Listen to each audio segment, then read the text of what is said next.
retrouvons aujourd'hui à Carcès, plus précisément au LPC.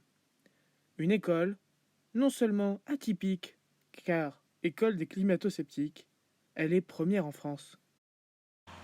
Bienvenue au LPC, un sacré trou à merde, et surtout, le jardin des climato-sceptiques. Ils arrivent justement. Bon, comme je le disais, d'un côté, les climato-sceptiques, et de l'autre, les climatologues. On va essayer de trouver un terrain d'entente entre les deux. Nous sommes les climatologues et nous allons étudier l'école des climato-sceptiques.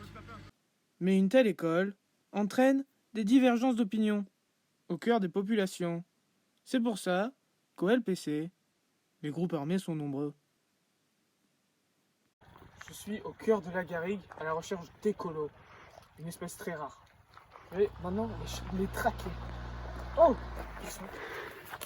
Vous savez que si on ne change pas les émissions à gaz à effet de serre, d'ici 2100, la température va augmenter de 3 à 5 degrés. Mais oh.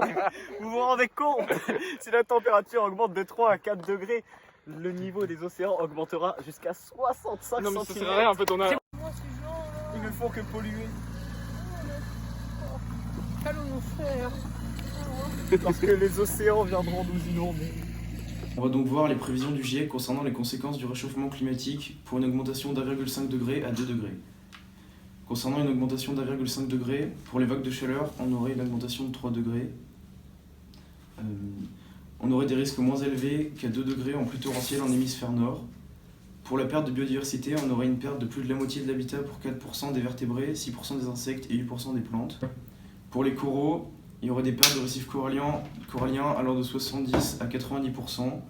Concernant le niveau de la mer, on aurait une hausse de 26 à 77 cm d'ici 2100. Pour la pêche, il y aurait 1,5 tonnes en moins de prise annuelle. Et la banquise arctique fondrait complètement une fois par siècle en été. Pour une augmentation à 2 degrés cette fois, les vagues augmenteraient de 4 degrés. Il y aurait une perte de biodiversité de 8% des vertébrés, 18% des insectes et 16% des plantes. Au niveau de la culture céréalière, il y aurait une baisse de rendement, surtout en Afrique subsaharienne, en Asie du Sud et en Amérique latine. Pour les coraux, il y aurait une diminution de 99%, donc presque une disparition. Par rapport au niveau de la mer, il y aurait une augmentation de 10 cm et des risques de 10 millions de morts de plus. Pour la pêche, il y aurait 3 millions de tonnes en moins de prise annuelle. Et voilà, c'est bon. L'élévation estimée de la mer en fonction de différents scénarios du GIEC. RCP 4,5, élévation de 0,32 m en 2010 et 5 m en 2050. RCP 8,5, 1 m en 2100 et 13 m en 2500. Il y a aussi plusieurs images. Sur l'image représentant l'heure actuelle, 40 ans remplis de marée. Si la mer s'élève de 5 mètres, 40 ans est envahie par la Manche, et plus 13 mètres, les conséquences sont aggravées et elle est encore plus envahie par la Manche. L'augmentation du CO2 dans l'atmosphère provoque l'acidité des océans, puisque le CO2 qui vient se mélanger à l'H2O devient du H2CO3, acide carbonique, qui se transforme en ion bicarbonate H+, HCO3-. On sait que les ions H+, sont liés au pH, donc les ions H+, augmentent l'acidité des océans. Le GIEC prévoit que cette acidification va impacter bon nombre d'êtres vivants sous-marins comme les ptéropodes, les poissons, les moules, les huîtres et les coraux tropicaux. Les scientifiques ont placé des œufs de bar dans une eau avec un pH de 7,8 et ont remarqué qu'ils se développent avec une extracellulaire osseuse plus importante au détriment d'une extracellulaire cartilageuse moins développée. Leur vitesse de nage et leur taille diminuent également et leur comportement change aussi. Maintenant, du côté des climato-sceptiques. Putain d'enculé de moustique, ça c'est parce qu'on met pas de pesticides. Mais voici que les écolos s'en mêlent. On va aller faire un petit tour là, non? On peut pas y aller à pied? Ah non, ça pollue pas.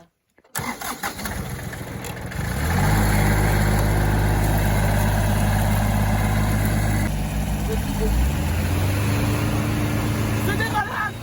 Je sais pas ce que je fais ici! Du bruit.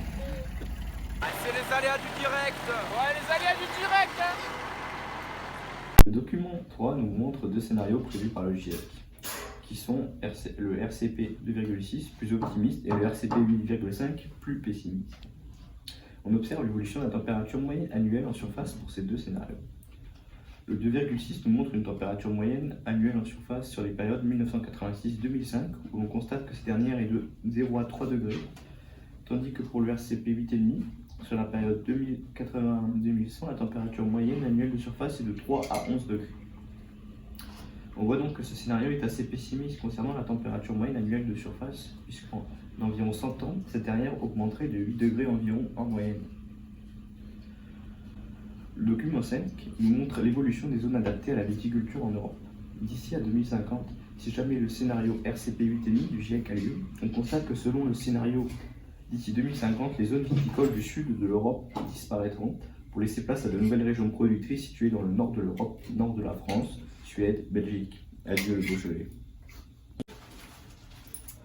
On observe que selon les scénarios GIEC, les pourcentages de précipitations moyennes annuelles en surface sur la période 2081-2100 prévoient pour le scénario RCP 2,6 une augmentation de 10 à 20% pour la plupart des continents par rapport à la période, par rapport à la période 1986-2005.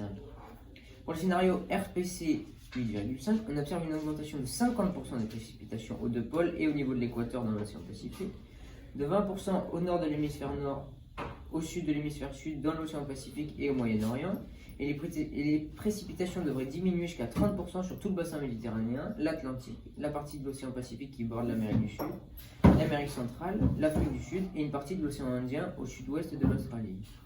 On apprend que selon le scénario RCP 2,6, le pH de l'océan devrait rester à peu près constant, les mers devraient s'élever de 0,4 m avec une marge de 20 cm, et la surface de la banquise devrait diminuer jusqu'en 2080 où elle ferait 2 millions de km² contre plus de 5 millions de km² en 2000. Puis, elle devrait reprendre de l'ampleur pour atteindre les 2,5 millions de km² d'ici 2100.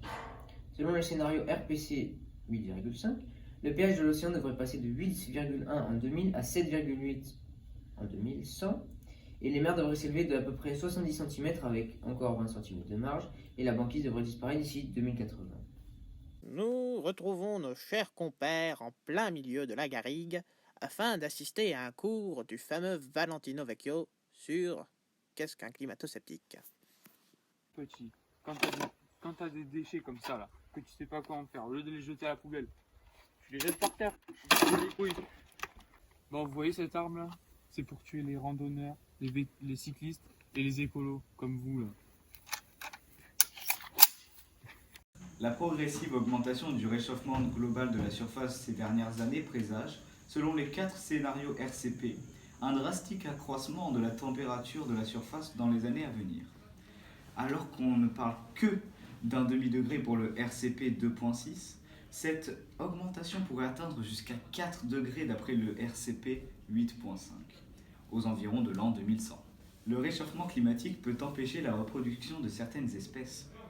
En effet, il existe des êtres vivants comme la tortue luth qui enfouissent leurs œufs à une certaine profondeur dans le sable, et ces derniers ont besoin d'une température précise pour se développer puis éclore.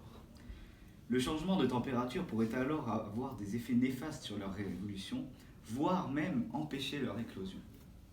Selon le scénario le plus pessimiste, qui prévoit une augmentation globale de 4,5 degrés, 60% des plantes, 40% des oiseaux, 50% des mammifères, comme nous, 45% des amphibiens et 30% des reptiles deviendraient alors menacés d'extinction. Le réchauffement climatique rend certaines espèces invasives étrangères aptes à se reproduire et à s'implanter dans des pays nouveaux. C'est par exemple le cas du moustique tigre qui, bien qu'originaire d'Asie, a commencé à s'implanter en France à partir de 2004 en commençant par les Alpes-Maritimes, puis au fur des années s'est reproduit et peuple maintenant la moitié sud de la France ainsi que la capitale, car il s'adapte très bien en milieu urbain. Sa présence est plus que préoccupante car ce moustique est véhiculaire de maladies graves telles que le dengue ou le chikungunya. Les moyens déployés pour se prémunir ces insectes ont déjà coûté plusieurs millions à la France. Le GIEC a proposé en 2014 4 scénarios. Ceux-ci sont classés et nommés en fonction du forçage radiatif que ces derniers proposent pour l'année 2100. Ils se classent de la manière suivante, en ordre croissant du plus optimiste au plus pessimiste, 2,6, 4,5, 6 et 8,5 watts par mètre carré. Le tournage se complique, on assiste à une véritable battue des écolos par les climato-sceptiques. On va voir ce que ça donne aux images. Alors là, il y a une équipe de climato-sceptiques qui cherche à nous tuer, mais nous on se cache bien quoi. On aime la nature, on va s'amuser avec la nature et ils vont pas nous faire. Oh, la chasse aux écolos.